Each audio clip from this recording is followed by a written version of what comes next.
Good afternoon, Chris. How are you? I'm well. Yourself? Good, good. Sorry, I'm a couple minutes late, but you know what it's like back-to-back Zoom meetings, right? It never ends. Unfortunately, I do. They just keep going and going and going. But how are you? You're in the Bay Area, yeah? Yep, that's right. We're finally seeing Oh, some cool. sun today. How about you? New York. How's it going there? Are you still in a deep freeze? We're still in the deep freeze, but we haven't gotten any of the snow yet, so it's just annoyingly cold. But at least it's sunny. We're supposed to get some snow, so it'll make dog walking a little harder. But as long as we're stuck inside, at least we're not missing out on anything. I love those cold, crisp days. It reminds me of Toronto going into an ice rink, basically. It's like that ice rink smell, right? It's like, oh, just about to go play hockey. I just want to steal a Zamboni myself, but yes. Oh, yeah, really? Cool. Yeah. Awesome. So tell us a little bit about yourself and your organization, what you're passionate about. We'll go from there. Absolutely. So I'm Alex Moseman. I'm a director of strategic innovation here at Samsung in North America. Samsung is the world's largest consumer electronics company. I Um, think I've heard of them. I'm not sure. I think I've heard of them. they're a small company, big player, but big, especially in the mobile market. And that's the category that I work in. Samsung kind of does weird things. They have a cement company. They build apartment buildings. They do a lot of very odd things. But myself and my team were focused specifically in the mobile category. And so the goal of our team and our studios across New York and HQ in Seoul is to help the group actually think about what is the future of mobile 5 years or so away from now. When we think of mobile here, we're not talking just about phones, although of course that's an important part of it, but tablets, wearables, hearables, AI, AR, sort of all of the technologies and enablers that make up part of the experience that happens when you're not sitting in front of your television or sitting in your office. And so the role that I have is kind of a unique generalist role in that my background is product management, worked in startups, worked innovation consultancy for a number of years, helping large companies sort of build the muscles of innovation through product development, service development, process orientation, and coaching. And so at Samsung, it's very much that same sort of mindset in trying to help very smart, very capable people with deep pedigrees in technology and development and design and human-centered research work well together to figure out what is a strong operating model to build innovation. And it's nice, working at a company like Samsung who can literally build everything and anything. We're not constrained by the capabilities of technology, by business models, by logistics.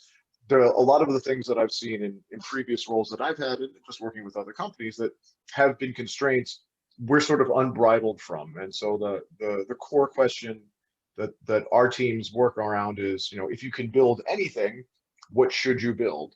And my job primarily is to help figure out how do we develop a model and an approach that allows us to facilitate that iterative learning and that approach at scale, at pace, consistently and iteratively, and build that as a foundation of structure to help really smart, capable people do really smart work. Nice. So so when we talk about the inputs to these things that you're building, where do those inputs typically come from? Do they come from within the organization? Do they come from customers? Yeah, I mean, everything has to be aligned strategically to goals of the organization. Nothing, we're not going to come up with an autonomous vehicle.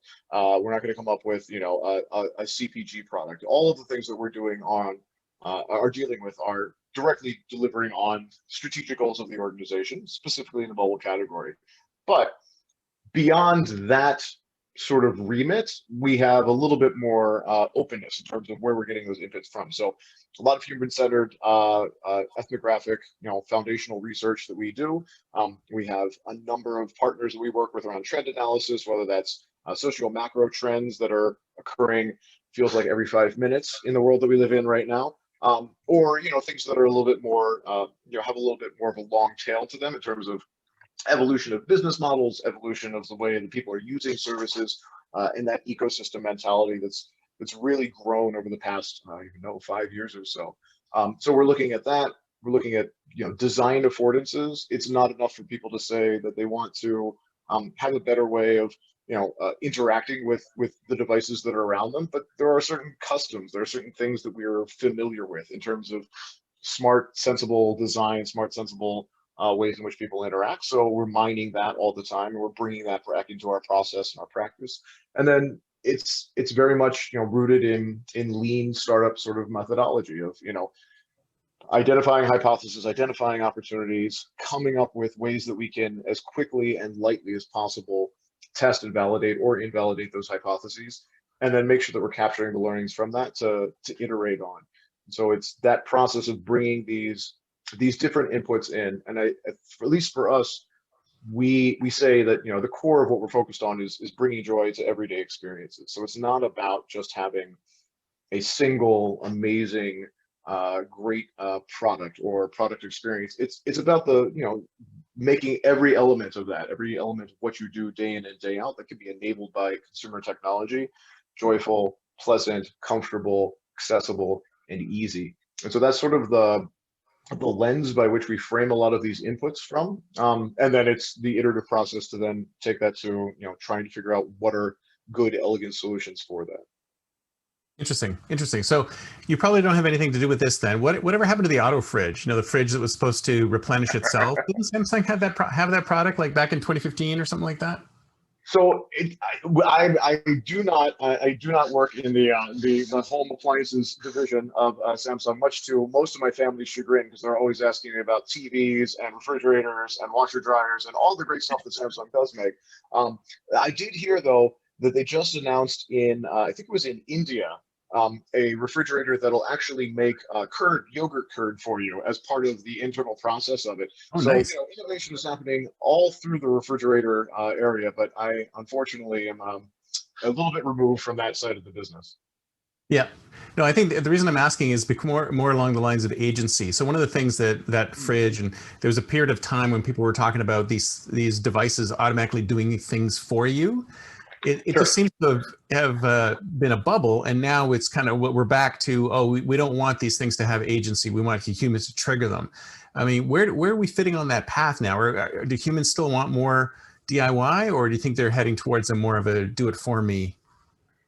It's a fantastic question, and it is on a continuum. It is on a spectrum, right? So there are certain situations in which you want things to be done for you. I have smart appliances all over my house because I don't want to turn the lights on, and I like having routines, and I like having that consistency of things just sort of happening for me. But I definitely don't want, a computer starting to pay bills for me without me having some ability to go in and validate and check that. I think the idea of agency over the control of tasks is contextual to a high degree, depending on where you live, whom you live with, the type of environment that you're in. My wife is from India, and I like to tell the story. When I first went over there, my father-in-law met me for the first time, and he was like, hi, how are you? What do you do? How much money do you make? And it just sort of shocked me. The ideas of privacy are actually very much wrapped up in cultural identity. And so part of the things that when you're developing at this size and this scale, especially when you're thinking about things like how much do you want technology to know about your preferences? How much do you want technology to actually adapt to your preferences versus making those decisions on your behalf, is not just an individualistic point of view. Obviously, that has a big part to play in it, but also it is wrapped up in a lot of our cultural definition of who we are and how we define ourselves. And so, it's an unfortunate way of sort of saying it depends. I think where you're starting to see it create more of an impact is in how data handling happens between devices and ecosystems. So as you start thinking about like personalization when you walk into your car, and how your car knows that it's me versus my wife, and therefore the seat should be adjusted a certain way and the heat should be a certain way. Those sorts of changes that are happening, you see that a lot in media networks and the way media is trying to handle profiling, and you see that becoming more of a constant in the way that devices are actually interacting with each other. What you start to see now is that the wearable that I'm using becomes a marker and an indicator of my personal location, but also my preferences and my capabilities. That data starts to play into more contextualization around what is it that I want to do. And the thing that I think that we're seeing a lot of interest in is not just some of the, I would say some of the basics, but some of the obvious things you would take from sensor data around, location, time of day, pattern recognition, that sort of thing. But can we start to think about things like whom you're with, what sort of frame of mind you're in? Are you in a business meeting and in 10 minutes you need to go run across the city to go meet your in-laws? That will change the way that you would want to interact with your technology, have information provided to you, even the types of information you'd want to see at certain points starts to build that relevance. How we can start to condition not just the cultural elements around you, the environment around you, but also contextually what your emotional state is into how you want technology to be supportive of you and to adapt to your needs. That's a fascinating area that you're seeing a lot of exploration across many companies and academics. And I think that's an area that's actually going to grow quite a bit, but it always has to be tempered back to that sort of user centricity of it. What is it that the user wants to do at the time? And how do we make sure that they have control and agency? One of the limiting factors of that, of course, is a lot of this technology is just more complex than we can model in our heads, that we can think about.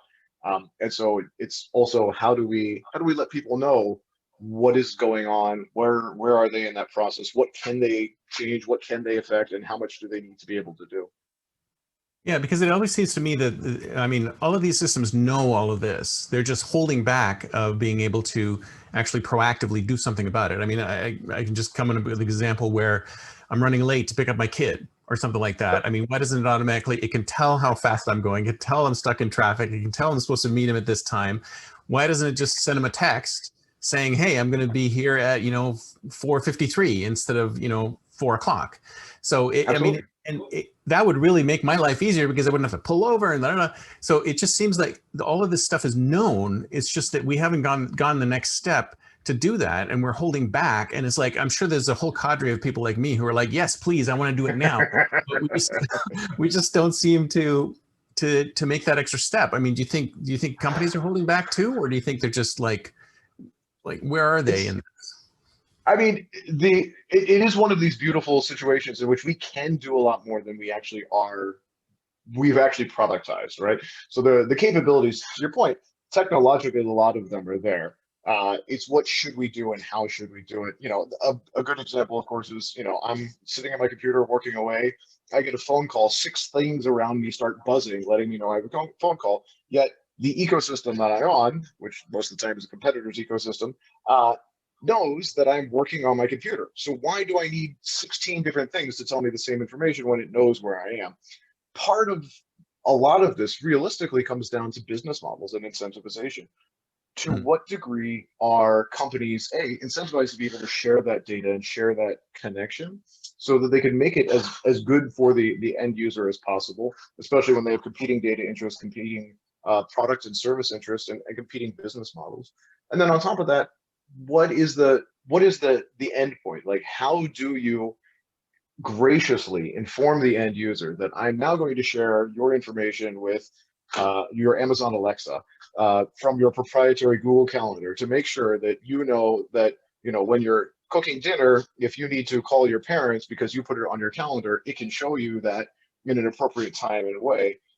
How do you start to build those relationships that are not just dependent on specific touch points, but actually have a whole grouping of service models of data inputs and data outputs that sort of vie for that? And I think that's the thing that we're starting to crack. And part of the reason why I'm really excited about the next 10, 20 years is a lot of the technologies and even the business models and consumer adoption over the last 10, 20 years has matured to the point now where we've got all of the building blocks that we need to develop these smarter, more thoughtful, more tailored experiences that blend between these different elements, whether it's different companies or different business models or different data sets.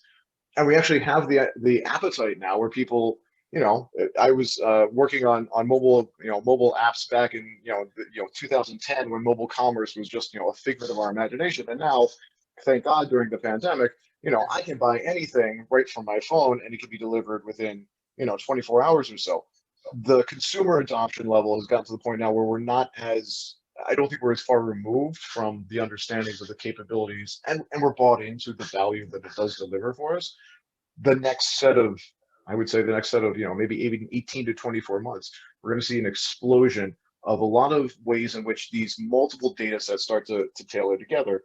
The difficulty, and I think the thing that you bring up, which is really smart, is how do businesses make money off of it? How are they invested in actually being able to deliver that tailored experience, which they may not own end to end, which may be a partnership of a number of different entities? And how do they do so in a way that makes customers feel valuable, have a great experience? Because if you don't have a great experience, no one's going to use it anyways. But then also retain a little bit of what makes them an individual company, brand, organization. That's going to be the tricky part, I think.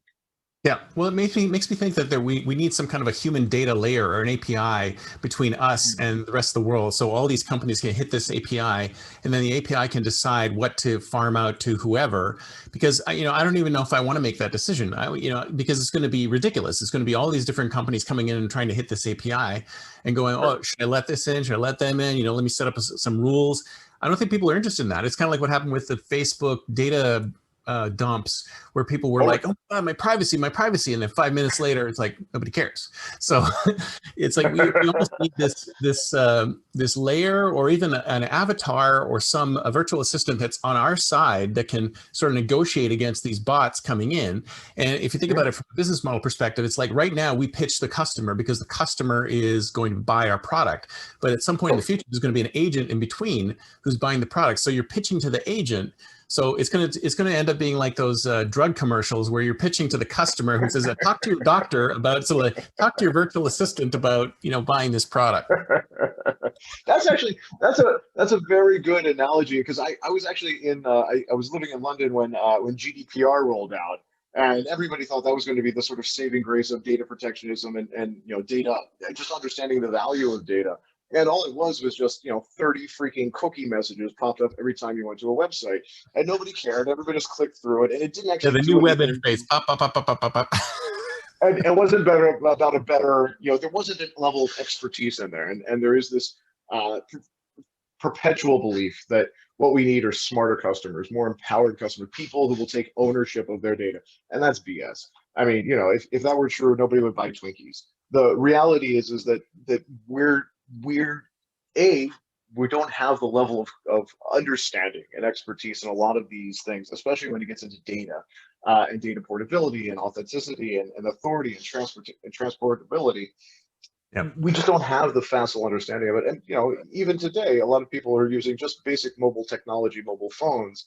They don't have a complete understanding of the tech literacy that goes into these things. And so sort of pawning it all off on the end user is scapegoating, and you see that a lot, especially in a lot of the things that come out of Silicon Valley, but it doesn't actually create better experiences. And likewise, you having a trusted third party that can mediate these things on your behalf, it can't be governments, because they're not equipped to do it. They don't really understand it any better, and then they roll out blunt instruments like GDPR, which do nothing. So trying to figure out an equitable brokerage and scenario in which there is some level of expertise, but more importantly, there is that underlying understanding that it's about being compatible with humans, that making the technology accessible to the humans instead of trying to make the humans accessible to the technology, which has sort of been the profound thinking of the last 10, 15, 20 years or so. Making that change in that condition, and how you profitize that, how you incentivize that, I think that's the bit you need to crack. If you can figure out how to crack that, I agree with you that having that third party expertise is really valuable. It's just, who do you trust and how do they make money off of it? Besides advertising, God forbid. Exactly. I think you're right. It all falls back to business model, because it's almost like, have you ever read The Best Interface is No Interface? Sure. But it's like, but if the interface disappears, then what am I paying for? It's like, hello. It's like, it looks like nothing's happening here. Why should I pay for this thing? Nothing's happening here. But all of this stuff is underneath the covers, and it's happening for you. Isn't that what you want to pay for? And you're like, no. So it's got to be obvious. Humans are just funny things. We need to be influenced. If it were easy, I'd have no job. So thankfully, humans are difficult because it gives me something to do. But I absolutely agree with you. And a perfect example is the Amazon e-commerce world, right? I mean, Amazon is your interface to all of these different brands. And now, of course, the fact that they're white labeling all of these individual commodities, it's the same sort of thing. There comes a point, if you look at it from a service model, where the interface is the brand, the thing I'm interacting with, my Alexa, my watch, my phone, whatever that is, that's the brand I'm used to interacting with. The fact that it gets me an Uber is a job to be done. I got a car that showed up. The fact that it gets me a pizza is, well, hopefully still Joe's Pizza down in Greenwich Village because it's the best in the world, but still it's a pass through. The interface is the experience, and the belief that getting away from that will make it more compatible for human society and what we want to do. There's absolute value in that. But you're right. Like we need to have a thing. We need to have like something where we're connected. Like, what am I paying for if it just sort of happens on its own? Well, I might as well just be royalty then. Yeah, exactly. Well, that's what we're paying for, right? I mean, Uber is like you're living like a rock star. You're partying like a rock star, right? I got a Always. car. I've got personal assistants. I got all this stuff happening, but there has to be like evidence that something is going on. Otherwise, people feel. Yes. No, and I think it's one of those things that's also rather weird dichotomy with like the way that the world is set up, right? So a lot of these interface issues that we're dealing with and the optimizations that we're looking at work for who they were built by. So it's white middle class, well educated, mainly male people who live in rather urban or relatively suburban environments, Silicon and it's Valley, trying to Silicon Valley. and Valley. I mean, Uber and all of the delivery services and all of the things that proliferated in the past 5 years or so make perfect sense if you're a developer who never leaves your apartment. But Yeah. for the majority of people in this world who are living in subsistence issues and dealing with the level of technological savvy that they have, whose first interface with the computer was probably a feature phone, how you actually start to develop technology there that impacts their lives in a meaningful way. That's where you start to get into some of those really interesting, not only like capabilities, but also then scalable ideas. Because if it could work in things where you have more of a remote setting, you have fewer touch points, fewer capabilities, but you want to deliver a quality level of service, that's a much more scalable model than if you're already constrained by multiple product ideas that are in the market, multiple market forces, and trying to compete and eke out something. I think that's one of those things that's been a bit untapped. And again, part of the reason why I'm really excited about the next 10, 20 years is we have the building materials now. We've got we've got the business models, we've got understanding of consumer adoption, we've got the technology capabilities. All of the things are there. Now we have the opportunity actually to take these relatively mature models and start to build things that are infinitely scalable and hugely valuable to a large portion of the people outside of Silicon Valley. Right.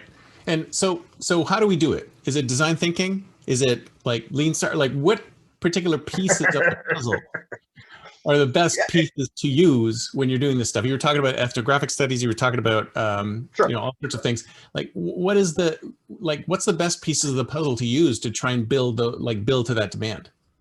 It's a great question, and the answer is the strategy should define the structure. What you're trying to achieve defines how you go about doing it. The Especially when working with large companies like Samsung, when we start talking about what does innovation mean to you? Is it just about coming up with a bunch of ideas because we don't have throughput? Is it about making sure that we're talking to new audiences and new markets in new ways because we just haven't had the growth and expansion? Or our current business model, we've made the best mousetrap we can. What's the next thing? All of those are technically under the sort of framework and umbrella of innovation, which is a hugely misused and maligned word, but it actually means different things in the ways in which you would actually go about doing it. Design thinking is a part of it, absolutely. Lean startup is a part of it, absolutely. All of the agile strategies and frameworks can be parts of it, absolutely. But what it really comes down to is understanding what is it we're trying to achieve, and then what is the process that we go about doing it. And that's part of why I feel like innovation as craft is something that hasn't really come of age, of maturity, but is something that we're starting to get to that point where we've got all of these disparate frameworks that work and have worked in different situations. It's not about dogmatic adherence to a specific tool. It's about making sure that we understand what's the outcome we're trying to deliver on, and then how do we build to it. I think without a doubt, if you're doing the blue sky, sort of, deep investigation, and you can go anywhere, starting with a design thinking framework makes a lot of sense, because at least it gives you points of reference unless you tie down. But once you've gotten that sort of initial conceptual idea, how you start to iterate that into a product and get that to the point where you can productize it, design thinking isn't really well built for that. Whereas something more like lean startup, where it actually has more of those tools and more of those frameworks built into it. And then, when you get to the point where like, okay, now we need to take this product that we've made for a single audience, and we've gotten to the early adopters, but now we need to get to the early majority and build a business off of it. Now we need to start to transition to other frameworks that stood the test of time and evolved and grown from Agile, from sort of the larger product planning and product structure operations. They're all valuable tools. And I think this is one of the things that gets overlooked a lot of times in the big buzzword world of innovation, is that the capabilities for each one of those processes are very, very deep and very, very valuable. Being able to take a product and do a global release of it with millions of units across millions of people takes a core set of skills that is very different from walking into a small town in the middle of nowhere and starting to talk to people about what is it that they like when they go and buy groceries, and what is it that they're trying to do when they're trying to feed their family. They're very, very important and valuable and deep and necessary skill sets, but they're not easily transferable across that sort of continuum. And so I think one of the mistakes that we make very often in sort of enterprise level innovation, and even in startups to a certain degree, is we'll take the Spotify model, we'll slap it over here, and we're done. Or we'll just do a bunch of design thinking IDEO workshops, and poof, we'll have a great product idea. This stuff is hard. It is really, really, really hard. Most products fail. Most teams fail. Most companies last, what was it, 11 years, 13 years in general? There's a reason why it's about evolution, and it's about people who understand that the craft of innovation is not just about a one-size-fits-all approach. It's about understanding what is the strategic goal we're trying to deliver on, and how can we build the structure to deliver on that, and then evolve and iterate and improve that structure to deliver on those strategic goals. And I think that's the other thing that for me is quite cumbersome in the world of innovation, is everybody wants the product, everybody wants the service, everybody wants the thing at the end. When do we get our cool new toy that we can just go and blast people with? And if you actually have a very good innovation culture and an innovation mindset, you've built those muscles and those mechanics and that capability, you should be able to do that repeatedly. It should not just be one awesome product that comes out of the process. It should be an ongoing evolutionary element that builds a sustainable way in which you deliver value for customers, that delivers on business goals, and is profitable for companies. And that's actually sort of the aim for all of this. The way if it's being successful is because great products and great services and great touch points come out of it. But those in and of themselves are not an end. They are just milestones along the process. Yeah. Well, I could argue that design thinking and all these things where we ask the customer did not create the iPhone or the smartphone of today, right? I mean, it came out of a few people's minds. Even Steve Jobs said, customers don't really know what they want. We have to tell them. So how do you say that, like, there's some like major disruptive innovations out there that did not come out of some kind of crowdsourced, or they didn't talk to the crowd and they didn't get their input. They didn't use design thinking techniques or anything like it. And they've created this. So, I mean, push back on me. Some people have said to me, no, you're wrong. They looked at studies and blah, blah, blah. So what about you? I mean, where are you on that? Well, first of all, there was one Steve Jobs, and thank goodness for that. I've heard it bandied around so many times that Steve Jobs, Elon Musk. It was like, well, yes, but we're not all him or them, thankfully. and they are unique. And there's a number. I'm actually reading Ken Kosienda's book about the golden design period at Apple right now, and it's fascinating. But he was kind of an asshole, and the structure and the way that they worked was, it really worked if That's you had a leadership, brilliant man. guy at the That's top. leadership. You are from Silicon Valley, aren't you? Yes. No. It does work in those specific situations. Is it a repeatable, consistent approach that you can map across the process? No. Absolutely, you can't. I don't think there's value in asking people what is the solution that they want. I think if people tell you the workarounds that they're using for trying to do a task, that's a canary in the coal mine, that there's an opportunity, that there's an unmet need, that there's something people are having a difficulty with, and they're trying to find their way around it. And there may be a better way of delivering on it.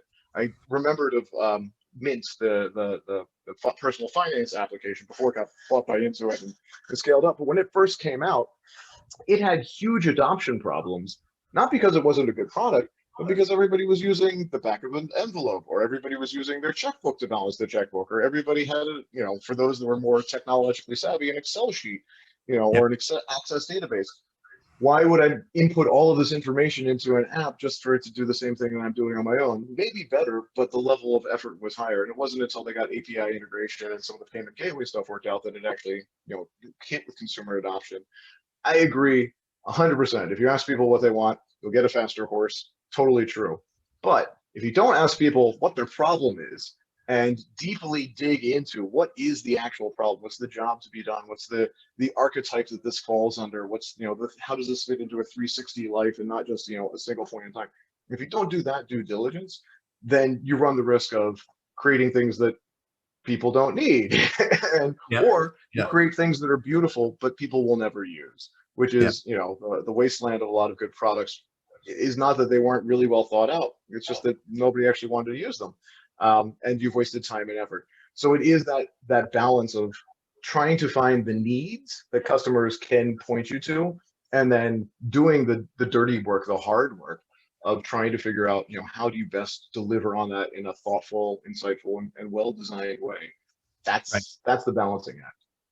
See, I think you've answered my next question, because I was going to say, well, where's my curved phones? Where's my, funky form factors? I mean, it's basically all the same. Samsung has, you got the Fold and you got some other form factors that are really cool. But, why have we only seen candy bars for the longest time? And we're probably only going to see candy bars for the longest time coming. Why are we stuck on candy bars? And it's probably because, like you were saying earlier, it's the business model, right? I mean, how can you sell things that are not candy bars? I mean, they're more difficult to build. First of all, who knows if anybody wants them, right? Do I really want like a wrist, a phone that wraps around my wrist? Yeah, and you going back to the business model conversation, like it's about scale, right? Like, when we're talking about Samsung scale of units, we're talking, billions. Like, it is not an infinitesimal number that we're trying to achieve. And whereas for me, I would love in a heartbeat if I could have a wearable that would do everything through voice and haptic, and when I actually needed like big presentation, could do a projection for me. That's like my dream interface right there. And hopefully, God willing, somebody at Samsung is building that for me. But that's me. And maybe there's like 20 or 30 other people out there. What we need is like Star Trek Discovery, the fluid matter phones, that just like to kind of wrap around. Totally. Don't just slap it right on. And yeah, like I would love that level of interface. And I think the difference that we're getting to now is it's less about form factor and it's more about modality. What the transition that we're getting to now is less about like, what does my screen look like, or what is the interface, what size is it? Is it a 6-inch screen? Is it a 12-inch screen? What have you? It's more about what can I do through voice interaction that I can get replied back to me through presentation, visual presentation, or what can I do that gets me a haptic feedback so that it knows that I need an Uber ordered and I need it by 6 p.m. and I just get a little buzz and now I know that that's been done for me. It's more about the changes in modality than it is about the form factors themselves, because I think that is where you're going to see the greatest change in interaction and design modeling and design approach, and especially start bringing in the more informed work that comes out of contextualized data and AI and how that starts to play a part in what those experiences are, it's going to be less about having to point and click and scroll through a list and make all of those preferential changes for you. And so the form factor itself becomes less of a primary consideration and more of a what is the touch point we can show you where you are that seems relevant, that feels natural, and caters to whatever you're trying to do. And especially if you're in a mobile setting, like for me, well, when I used to be mobile, but for me, like, pulling out my phone every 5 minutes in order to do something was not the most efficient way. Whereas that's why, wearables came along, and that's why hearables have become a bigger category than they used to be, is because there are different ways that we can actually start to deliver useful and insightful ways of designing good experiences for people to complete tasks that they want to, without having to make it just variations on a theme, if you will. Yeah, I have a couple things that you mentioned there. I mean, the scale part is that I think we have to worry about scale, because I think this is I used to work with Yahoo a long time back, and they always said, well, we can't deal with audiences of less than 1 million on this thing. Like if we wanted to do like a really specific site for a specific cohort of individuals, less than 1 million people, they couldn't do it. They just didn't have the ability to do that. And I'm like, wait a minute, that's the world now. The world is tiny little cohorts of people. So we have to scale down to, these little bits of tiny little groups, eventually a group of one, a super customized, personalized thing that they're going to use whichever way they like we were saying earlier, like whatever works specifically for us. So how do you get down to that level of customization? I think, and again, I think that goes back to adaptivity of the interface, right? So yeah, it's not, I don't, and this is perfectly my own conjecture, my own personal opinion. So I could absolutely be wrong on this. And not being a designer by background, I'm sure everybody in my team would. You're a designer of conceptual experiences. I think we're all designers in a way. We're all designers in a way. That's what I like to come back with as well. But yes, my opinion is that the personalization, the customization, and that individual tailored element becomes less about a specific product or a specific interface, and it becomes more about an experience. How do you tailor the experience for a person? How do you make sure that, given the tools that they have with them, whether it's a wearable and hearables and a phone and a computer and an iPad, where do we show that content? In what way do we demonstrate it to the person? And how do we make it relevant to them based on where they are, who they are, what we know about them, and the context of what's around them? I would much rather have smart notifications that know that I'm in the middle of a business meeting, and maybe buzzing insanely loud because the Roomba has finishing vacuuming. Maybe that's not an appropriate time, and maybe I don't need that on all my devices. How can we start to tailor and customize? And that's a horrible example, but one hopefully that people can resonate with. But like, how do we start to tailor the way in which the experience is delivered to the user in a personalized way, and less about how do we make a device that's tailored and individualized to everyone? Because that's a sucker game, and there is no end to that, and it's modularity, which Google tried and didn't work. So it needs to be more at a more foundational level, I think, is where it comes down to, is how do we make things that can be more fluid, can be more adaptive, can be more tailored and differentiated, and not have it tied to a form factor. Yeah, no, I'm with you. And I think that my ideal future interface is what you were talking about, hearables. I mean, you remember the movie Her, right? I mean, the movie Her, if you ask me, is much more real or true to life as how it should be. Because if you think about it, anything that we use right now sort of comes between us and the person we're communicating with, right? So I have to lift this up to talk to you, to get information while I'm talking to you. So, things like an AR glasses, which are still visual, in between, but we have to get to a point where we're going to be able to get information, get and give information at the same time as we're communicating. So it has to be outside of the flow of this type of communication. And I think audio is probably the best way for it to go. And we just need to get these devices to be smarter about really understanding what we're saying. Listen to us all the time, but they're still terrible. The number of times I've had to tell my Alexa to turn the lights on and off. It's like, did you hear me? Did you not hear me? Do I have to put you somewhere else in the room? It's just, it's like, why are we so far away from that? Well, and it's partly because I think honestly, we've done a bit of a disservice to designers. We've done a bit of a disservice in the way that we've done product design over the past 10 years, and that we've had, for the longest time, people, oh, I'm a graphic designer. Oh, I'm, an industrial designer. Oh, I'm a, a haptic designer. And there was this sort of siloed, crafted belief in like really getting good at your competency. I've been fortunate enough across my career to work with people who've got really high levels of depth in those specific areas. And it was about refinement, it was about beauty, and it was about quality. And those things are absolutely valuable. But when we start to think about the experiences that we want to design going forward and what product starts to become in the next 10, 5, 10, 15 years, we're actually designing the experience, and that can be made up of multiple interaction elements, multiple touch points, and multiple ways in which people are fluidly moving between those.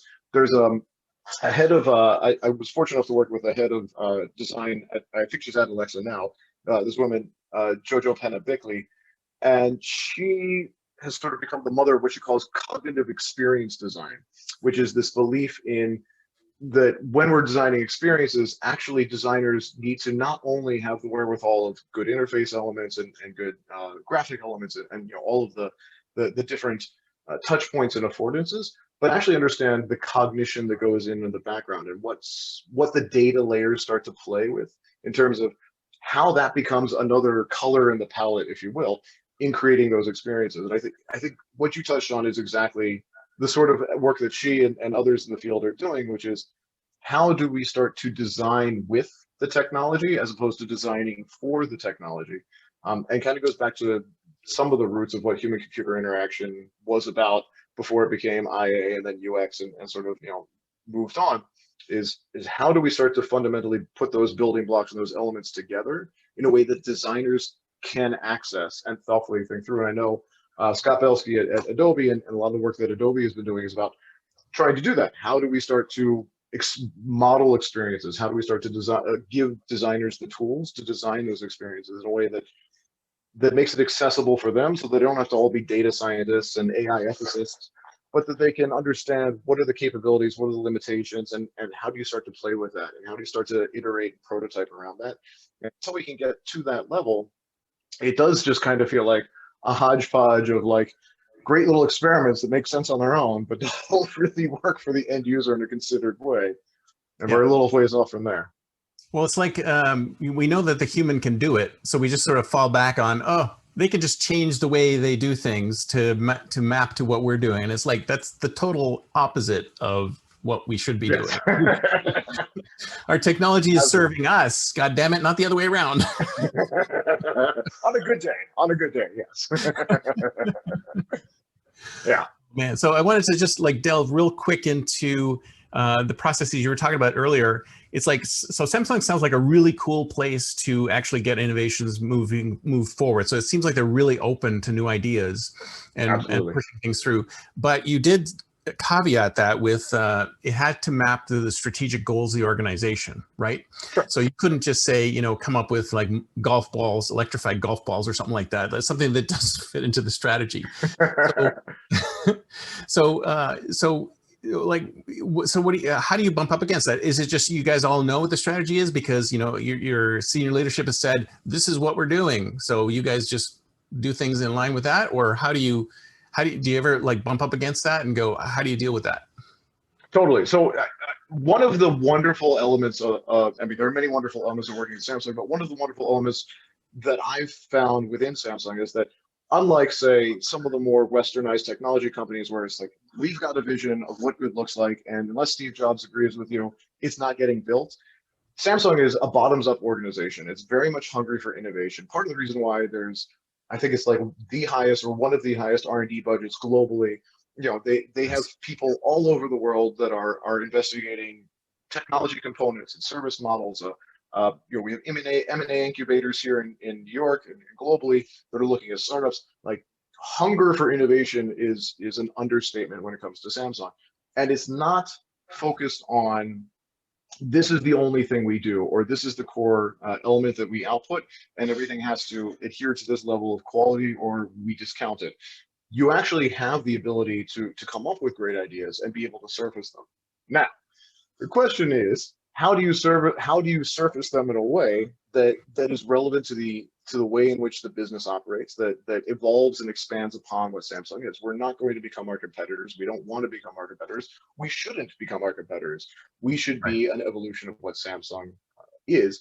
And so the way, at least we've framed that within our teams here in the groups that I work with, is we start by doing very basic 2x2s, right? So like, what is good for customers and what is within the capabilities of the company in terms of what are our strategic objectives and what we're trying to deliver on.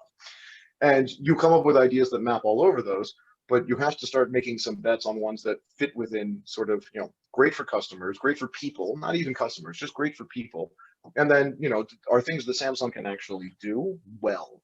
And those are the things that you dive deep on. So the initial stages of design thinking can be very broad and should be very broad for that reason. But when we start to make strategic bets that we go into sort of more of lean startup ideation, where we're taking hypotheses and doing validation, or stage gating innovation through, evidence-led, data-informed decision making, then we start to have to build in some criteria for us, which is this something that delivers on things that are foundationally important to customers and users? Are these things that are not just a one-time awesome experience? Well, I had a great time, buying that Coca-Cola, but what about the rest of my day? Like, how do we make this part of an evolutionary process of every bit of your day? And then what are things that Samsung does really, really well, or could do better than anyone? Because we have the capabilities, we have the largesse of such a large company. What is it that we can bring to bear in a way that other companies can't? And why would it be foundationally important to us? And so it's an ongoing process of very much, sort of the agile, very basic agile methodology.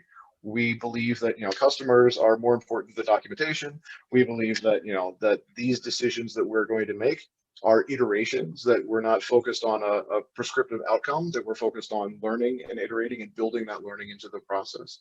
And we're focused primarily on making sure that even as we go along that journey, we're stopping and taking the time to level check and level set with us. Because, when we thought, a year ago, that the future of work was going to be, 60-hour days, traveling all over the world and doing business meetings like it had been for the previous decade, we would be, completely up a creek. Whereas now we can realize that, having technology that we can switch between myself and give to my kids so that they can do their homework, and then give to my other kids so they can watch, a television show, and then I can take it back so that I can, write an Excel sheet, God forbid, that sort of transition, that's common state. So how do we level set and course correct for that? Because a lot of this process is evolutionary. And that's why, again, back to our earlier part of the conversation, the strategy defines the structure. Strategies evolve, structures evolve. If you're dogmatic about, like, we only do XP, and we only do XP in this way, or we only do safe in this model, and we've got our 5-year roadmap, and that's what we're going to deliver on, good luck. I hope that works for you. Most companies and most teams, it's going to fail, because it is an ongoing evolutionary living process. And if it was that simple and easy, there'd be a lot more successful stories out there, I think. Yeah. Well, I mean, you never know when the next black swan is going to come along. You have to embrace change, because life is change, right? I mean, you can't stop it. Absolutely. Thankfully. Yeah. So let's talk the future. You touched on it a little bit earlier, but let's talk about 2031. Where are we going to be in 2031? What do you think the world's going to be like in 2031? So I'll tell you honestly, I don't want to make predictions, but I do think there are some long threads that are coming out of this whole process that help us start to form a way. One thing that has become hugely valuable to a lot of people is communities and local communities. And it's an interesting issue, because on the one hand, the person walking down the street could give you a disease that can kill you. But on the other hand, the only people you can actually depend on to give you sort of, information on what's going on in the world around you, where you can go and get groceries that are, checking in on you to a certain degree, is that local area network. And so I think one of the things that's coming out of this that you're seeing in more organic ways and more, more less formal models is community-centered design, designing less for an individual person and designing more for how can we build relationships in community. I think that's a big push. You're seeing that in sort of novel ways and people using Discord and using GoFundMe's and using some of these things that have been different business models or different interaction models, and started to use them as platforms for conversation, for community, for socialization. So I think that's going to be a very big growth trend. I think another thing that's definitely coming of age in some of these approaches is also the change in business models, that I don't need everything to be a brick and mortar store, that I can share things between people, that I can rent things, that I don't need to have ownership, that I can be more mobile, that I don't need to own a house. I could be a little bit more nomadic. It's not going to be 100% for everybody, but I think these hybrid realities of ownership and partnership and sharing are going to become more of a commonality in just the way we even think about, like, what is it that we're trying to achieve with our end state? Is it having the Drake size mansion in Toronto, or is it having, a number of different places where you can go and you can avoid, I want summer both. in Manhattan? I want both. They definitely want both. And I think you actually mentioned my favorite one, which is there's definitely going to be growth in audio interface. There's going to be growth in audio first interaction models. The growth of Discord, not just as a gaming platform, is an interesting signal, and the way that people are starting to use that just as a way to like drop in and have a conversation. I myself have gotten to the point where, I don't even like looking at Zoom or WebEx or any of these anymore, but I just having a phone call, like having like an audio conference call style conversation with people, you spend a little more time like actually hearing what they're saying and thinking about it. It's less performative. It's less of a it's less of that abstraction level where you're trying to present yourself or do things. It becomes a little bit more authentic and a little bit more grounded. Yeah. I think there is a huge opportunity for that as more of a conduit by which communication and transaction will happen. Is growing more steadily. Obviously, there's a lot of impediments around NLP and AI and even data and privacy, because my wife hates hearing me yell in the middle of a Zoom call in the room next door. There's things that need to be worked out, but I think that audio as a primary conduit for community, connection, conversation, even transaction will become a much bigger element of 2030 and 2031 living, and biometrics as a activation model and as an authentication model will unlock a lot of how we make these things more seamless. Yeah, it's funny you should mention that, because look at Clubhouse, right? Clubhouse is like it's just taking off, and it's like an audio only model. And I mean, I was involved with podcasting back in 2005, and we were all saying the same thing. It's like for some reason, audio is just more intimate than video, and you can go to so many different levels with it, because it's almost like with videos, you're providing both the visual and the auditory piece of the puzzle. And the human being you don't leave a lot to the imagination. Whereas with audio, you leave like half of it or more of it to the imagination. And the listener gets more, like, has to contribute more brain power themselves to the actual conversation. So I think audio is a much more powerful mechanism for these things to happen. And, I'm totally in agreement with you. I think I'd love to see those kind of audio interfaces do better, but just like, turn my damn lights on when I ask you to. Or know which light I'm talking about. Yes. Yeah, exactly.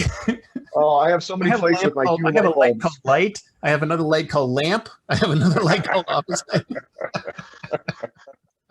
Yeah, there's still some bugs to be worked out. Absolutely. But I think by 2030 we'll have gotten it worked out, hopefully. Yeah, let's hope, right? Well, this has been fantastic. Thank you so much. So if somebody wants to get in touch with you, what's the best way? I'll just put in your LinkedIn profile. Any other ways? I honestly, Twitter is where I do most of my conversations. I'm still, I guess, old school that way, but it's my Twitter is old school, man. It's like what, 20 years old? Right? Ancient. You gotta move on. It's still the place where I find the most interesting conversations, the most relevant people. So yeah, at Alex Moseman, that's the best way to connect with me. LinkedIn, of course. Happy to connect with people, and yeah, I think those are the easiest ways to get in touch with me. Very cool. Well, I'll drop your bio and everything in the show notes, and we'll go from there. Thank you, sir. It was great talking with you. Chris. You as well. Take care, man. Bye out.